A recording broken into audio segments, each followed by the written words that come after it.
Eh bien bonsoir à tous les amis, supporters sportifs parisiens, parisiennes, Munichois, Guten Tag. Supporters, supportrices d'autres clubs. Elle fait la gueule là. La table elle fait la gueule. Supporters, supportrices d'autres clubs, bienvenue à vous. Bah oui, elle fait la gueule à force de taper dessus, de m'énerver. C'est pour ça que maintenant je tape là. Parce que celle-là, encore un coup de poing dessus, elle rend l'âme. Elle rejoint Neymar à l'infirmerie là, chez les unijambistes là. Bon bref. Les amis, je suis très content, très excité. Comme à chaque fois, à la veille d'un gros match Ligue Champion, je suis excité, je suis foufou. Oui, même si ça risque d'être notre dernier. Oui, on va pas, voilà, c'est normal, hein, on risque de sortir demain. Mais bon, bref, profitons un max. On va y jouer les huitièmes, voilà. Ça m'excite, moi, la veille des gros matchs. Oui, la Ligue des Champions, c'est la compétition. Ça excite les fous. Et moi, je suis un fou. Un fou du PSG. Je ne suis qu'un fou, mais par amour. Voilà, les amis. Bref. Non, aujourd'hui, je vais faire une pierre deux coups.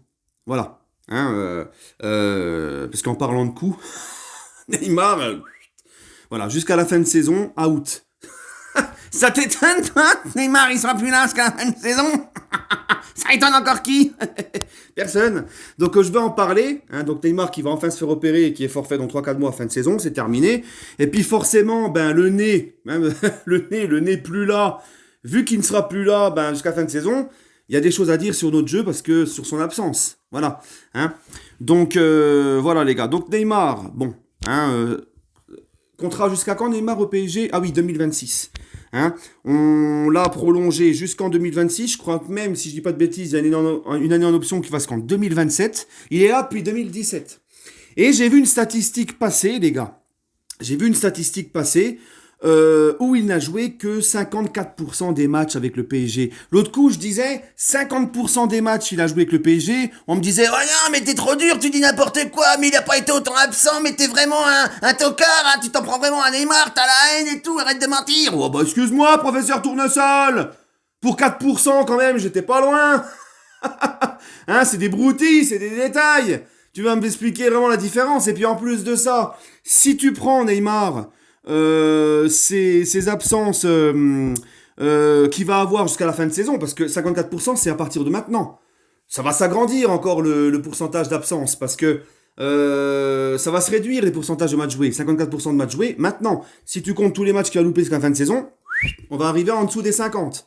Hein, en 5 ans, 222 millions d'euros, 35 millions d'euros de salaire, 2 buts seulement en phase finale de Ligue des Champions en 6 saisons, constamment blessé au mauvais moment, tout le temps blessé, bobo cheville, bobo la tête, bobo le genou, bobo cucu, tout ça. Bon bref, hein, ça commence à bien faire, nous on souffle. On souffle, alors bien sûr, on va me dire mais c'est pas de sa faute et tout, mais les gars, je vous rappelle quand même qu'au bout d'un moment, on est un club avec un minimum d'exigence, on veut gagner la Ligue des Champions, au bout d'un moment, comme je vous l'ai toujours dit, on n'est pas un centre social, que ça soit sa faute ou pas, il faut s'en séparer. Je vous l'avais dit fin de saison dernière quand je faisais ma liste rouge, je vous disais, ok, quand je voulais plus de Neymar, je vous expliquais que, ok, Neymar, on peut le remettre dans l'axe du jeu, dans le cœur du jeu, il sera mieux que collé à gauche, et il sera mieux parce qu'il a toujours sa qualité de passe. Je vous disais que même si ok, on peut recruter des gros milieux pour le faciliter et tout, mais je vous ai dit le problème de Neymar, c'est que même malgré tout ça, il y aura toujours son problème de fiabilité. Le mec n'est pas fiable. Le mec peut se péter à tout moment. Chaque année, c'est la même chose. Et le temps m'a donné raison. On est là, presque un an plus tard, et le mec, il est fin de saison au mois de mars. Voilà. Et toujours au moment le plus important de la saison, toujours... donc au bout d'un moment, on souffle. Hein, on s'est séparé de Pastore, qui bon, c'était pas le niveau et le talent de Neymar, Pastore, mais lui aussi était un joueur important, qui sublimait le collectif, qui donnait des caviars, qui était un vrai numéro 10, un technicien, qui faisait soulever aussi le parc. Hein, on se rappelle de Pastore, tout le monde le kiffait, mais au bout d'un moment, Pastore, ben, blessure sur blessure, on s'en séparait, et lui-même a eu quand même le courage et le respect de dire je peux plus rester au PSG, voilà, je suis un frein pour eux. Ben, Neymar, c'est pareil, c'est devenu une épine dans le pied, que vous le vouliez ou non. Neymar, les gars, si tu fais le compte, quand même, hein, pratiquement 50% des matchs joués, à la fin de saison, on va arriver même en dessous. 222 millions d'euros, 35 millions d'euros de salaire, sachant que il te prend un gros salaire et ta masse salariale, ça t'empêche, sauf dans le fair play financier, de recruter sérieusement. Le mec, si tu fais le bilan, par rapport au niveau qu'il a quand il arrive, les attentes que tu places autour de lui quand tu le recrutes, l'investissement autour de lui et le rendement maintenant, j'ai même vu une statistique faite par Opta, qui a été diffusée par l'équipe, je l'ai mis sur mes réseaux sociaux, sur mon Snap et mon Insta, le PSG a plus gagné avec lui que sans lui depuis qu'il est là. Hein. Le PSG, pardon, a plus gagné sans lui qu'avec lui depuis qu'il est là. Hein, donc les groupies mentent, mais pas les chiffres. Hein, quand on nous dit non, il est indispensable, non, il est trop important, ouais, faut arrêter. Hein, voilà. Donc, quand tu regardes les attentes placées autour de ce mec-là, les attentes, les dépenses, les attentes, tout. Hein, on parle du plus gros transfert de l'histoire du PSG et même du foot. Eh ben, je suis désolé, si tu additionnes tout ça et par rapport aux attentes, tout ça, ben, pour moi, c'est le plus gros flop de l'histoire du PSG. Pour moi, tu vois, par rapport à toutes ces choses-là. On est vraiment vers un fiasco total. Bref, l'année prochaine, il va rester parce qu'il n'y a personne. Il n'y a personne, les amis. Les conneries de nos dirigeants de l'avoir prolongé aussi longtemps. Et moi, à l'époque, j'étais naïf de penser que c'était une bonne chose parce que je pensais qu'enfin, mais non, tout le monde se trompe. Et ben, Neymar, les gars, là, il n'y a personne qui va en vouloir. Je vous parlais de Pastore, mais Neymar, il va pas vouloir bouger comme l'a fait Pastore. D'accord. Il n'y a personne qui va lui donner le salaire qu'il a à Paris. Il n'y a personne qui va mettre de l'argent, beaucoup d'argent sur lui, avec la fiabilité, enfin les blessures à répétition qu'il a. C'est un boulet, c'est une épine maintenant dans le pied du PSG. Alors, ok, il va revenir en début de saison. Mais encore une fois, ça va être la théorie de Jean-Claude Duss avec Neymar. Neymar, c'est un joueur avec la théorie de Jean-Claude Duss. Sur un malentendu, peut-être que, tu vois, hein, peut-être que, finalement, enfin, au bout de sa 7e saison, il fera enfin une saison pleine, il se blessera plus. Peut-être que il sera décidé à enfin se coucher plus tôt et faire un peu plus attention à son hygiène de vie. Peut-être que il va être en forme au bon moment parce que on sait souvent quand il joue, on se dit dans quel état de forme il va être parce qu'il revient, il repart, il revient, il regrossit. Bref, hein, voilà. Hein, donc ça va être encore, voilà, on va encore attendre les prochaines, on va espérer, peut-être qu'au bout de la 7e saison, ça va aller. Hein. Voilà les amis. Bref, donc moi en tout cas, pour moi c'est un fiasco total. Voilà, c'est un fiasco. Vous pouvez me dire ce que vous voulez. C'est un fiasco total ce joueur au Paris Saint-Germain. Voilà. Je pense que j'ai fait le tour. Je pense que j'ai tout dit. Maintenant les gars, par rapport à son absence, moi je vous dis franchement, il me manque pas. J'en ai déjà parlé. Moi je vous ai dit les gars, les trois ensemble, Mbappé, Messi, Neymar. Pour moi, pour les gros matchs, on est trop déséquilibré. On est trop déséquilibré. Je préfère avoir Mbappé, je vous l'ai souvent dit, je préfère avoir Mbappé avec un des deux, soit Messi, soit Neymar. Hein, alors encore moins, mais il faut qu'il y en ait deux ensemble sur les trois. Il faut qu'il y en ait un qui parte, et il faut absolument que ce soit pas Mbappé. Parce que moi, c'est Mbappé avec un des deux. Parce que Messi, Neymar, les deux ensemble, c'est le même profil, c'est des créateurs et aucune profondeur de jeu, ce qu'a pas Kylian. Ça ne marche absolument pas, puis on l'a vu au match aller contre le Bayern. Hein. Donc il faut que ce soit Kylian avec un des deux. Parce qu'on est plus équilibré, tu rajoutes un milieu de terrain, et voilà. Et, maintenant, si on me pose la question, tu préfères le duo Messi-Mbappé ou Neymar-Mbappé, je te réponds Messi-Mbappé. Parce que Messi, déjà dans le niveau de son caractère sur le terrain, des fois Neymar il pète les plombs, il s'énerve, il est agaçant, il agace tout le monde, il sort de son match, il est en mode règlement de compte, ça Messi ne le fait pas. Messi, les gars, il est plus fiable au niveau de son physique, au niveau de ses blessures. Ça n'empêche pas qu'il peut se péter de main. On sait jamais, avec le PSG. Messi, c'est un mec, tu vois, il va pas faire comme Neymar, des fois, vouloir dribbler tout le monde, plus penser au collectif. Le jeu est face à lui, mais il va essayer de dribbler, perdre la balle. Non, Messi, c'est direct. Lui, hop, il envoie, il y a le kiki qui part. Je trouve le jeu est plus rapide vers l'avant, plus fluide, ça joue plus vite. Voilà. Hein, et en plus, comme je vous l'ai déjà dit, quand un Neymar et Messi ensemble sur le même terrain, ils forcent trop les deux à vouloir trop se chercher. Donc moi, je préfère Messi, Mbappé. Voilà. Moi, c'est très bien comme ça. Maintenant, les gars, pour ce match face au Bayern, ça va être très dur. On va pas se mentir. On s'est tiré une balle dans le pied avec le match aller. On s'est complètement tiré une balle dans le pied à être au petit trot, à ne pas mettre l'intensité qu'il faut. Parce que rappelez-vous, les gars, on peut me dire ce qu'on veut. Le match aller, c'était pas un gros Bayern. Vraiment, vraiment pas un gros Bayern. Mais on perd malgré tout 1-0. Il a fallu entendre la rentrée de Kylian, d'accord, pour pouvoir débloquer la situation, enfin se créer des occasions et que ça bouge un petit peu. Voilà.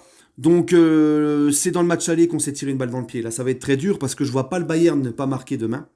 Donc ça veut dire qu'il faut que tu en marques 3 pour te qualifier. Parce qu'à 2-1, c'est des prolongations, tu vois ce que je veux dire.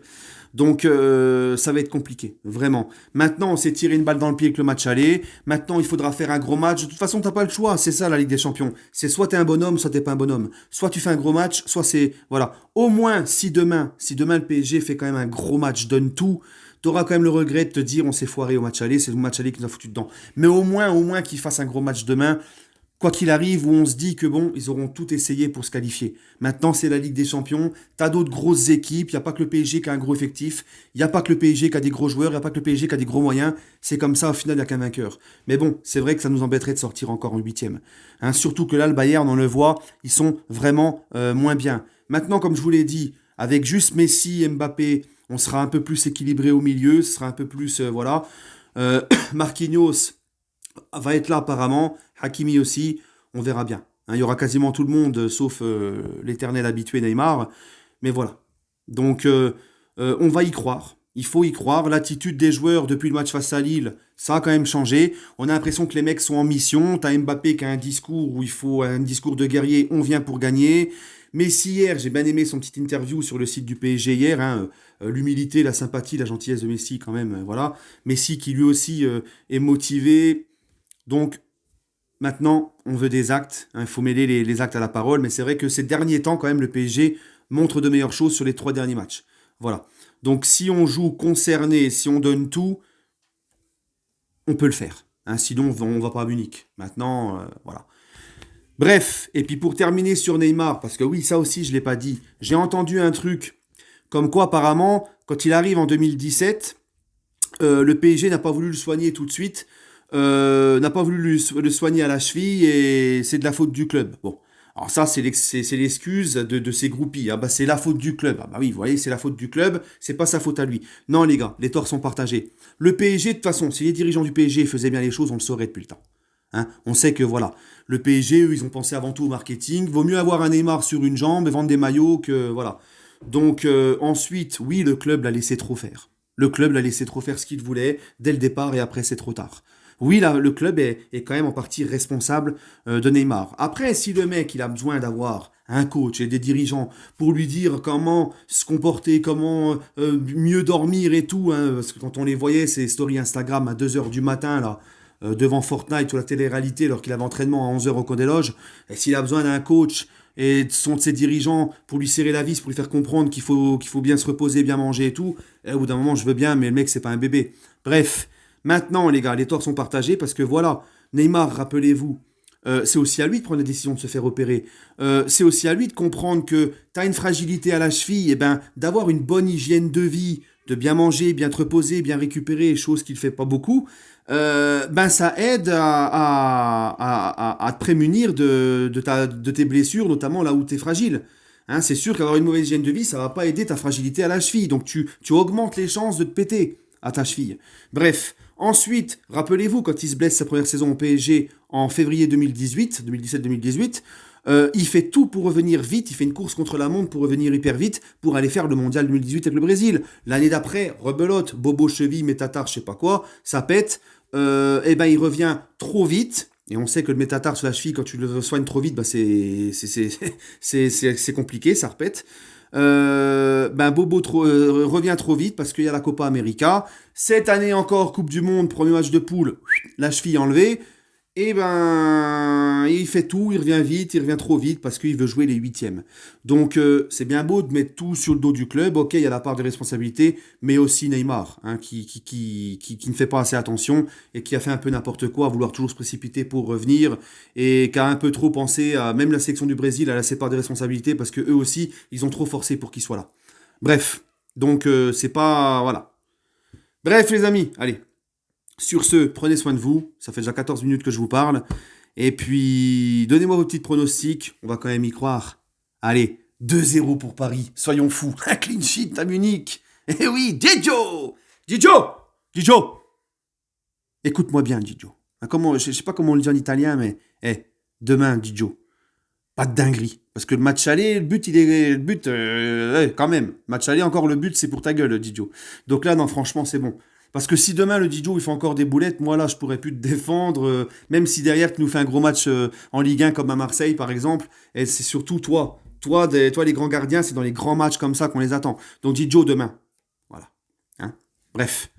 Allez, sur ce les amis, prenez soin de vous. Et puis, bon, je pense que j'ai tout dit, j'ai rien oublié. Prenez soin de vous et allez Paris. Et n'hésitez pas à me donner votre petit pronostic en commentaire.